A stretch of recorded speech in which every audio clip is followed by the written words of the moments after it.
1947 সালে এই নেজাম ইসলাম পার্টির তখনকার সময়ে জমিয়তুল উলামা ইসলামের নেতৃবৃন্দ আশরাফ আলী থানভী রাহমাতুল্লাহ আলাইহির নির্দেশে শিববির আহমদ উসমানী রাহমাতুল্লাহ আলাইহি পশ্চিম পাকিস্তানের পতাকা উত্তোলন করে ওই পাকিস্তানে এই পূর্ব পাকিস্তানে জফর আহমদ উসমানী সাহেব পতাকা উত্তোলন করে 14ই আগস্ট রমজান বদর দিবসে এই উপমহাদেশকে স্বাধীন করেন।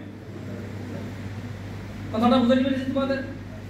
সাংবাদিক বন্ধুরা মনে রাখবেন, এই বাংলাদেশের স্বাধীনতা 71 নয় 47 থেকে শুরু হয়েছে।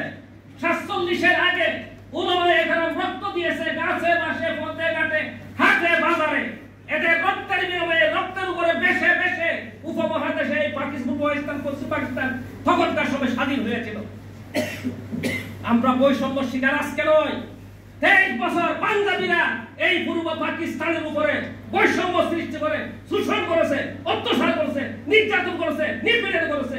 পাকিস্তানের মুসলিম লীগের সাথে মাওলানা আতহার আলী, মাওলানা শিববির আহমদ উসমানী ঐক্যবদ্ধ হয়ে পাকিস্তান সৃষ্টি করার পরেও পাকিস্তান মুসলিম লীগের সাথে পাকিস্তান শাসকদের সাথে ঐক্যবদ্ধ থাকতে পারেন নাই বলে 54 সালের ঐতিহাসিক যুদ্ধ ভরাট গঠন করে পাকিস্তানের মুসলিম লীগকে শিক্ষা দিয়েছিল। সেই দিন থেকে শেখ মুজিবুর রহমানের যাত্রা শুরু হয়েছে। আতহার আলী না হলে শেখ মুজিব তৈরি হয় না, আতহার আলী না হলে আওয়ামী লীগ তৈরি হয় না, আতহার আলী না হলে এই দেশ স্বাধীনতার স্বপ্ন এই দেশের মানুষ দেখতে পারে না।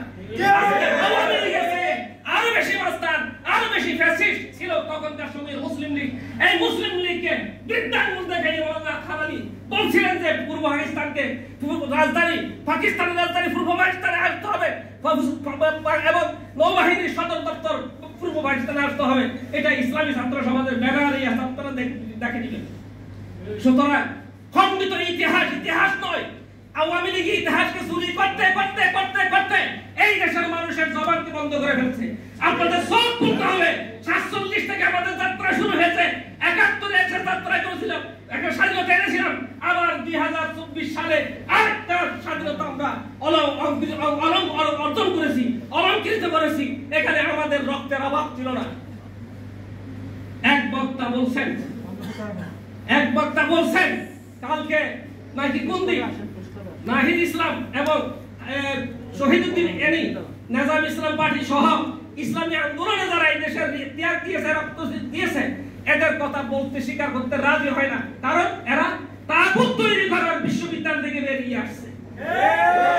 যেখানে নাস্তিক তৈরি হয়, নাস্তিকের ফ্যাক্টরি বিশ্ববিদ্যালয়।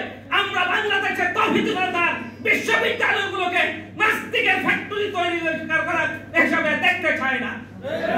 আমি একটা কথা আপনাদের বলতে চাই। কথাটা হচ্ছে আমাদের বাংলাদেশে সবচেয়ে বড় সমস্যা কি জানেন? সবচেয়ে বড় সমস্যা হচ্ছে ভারত।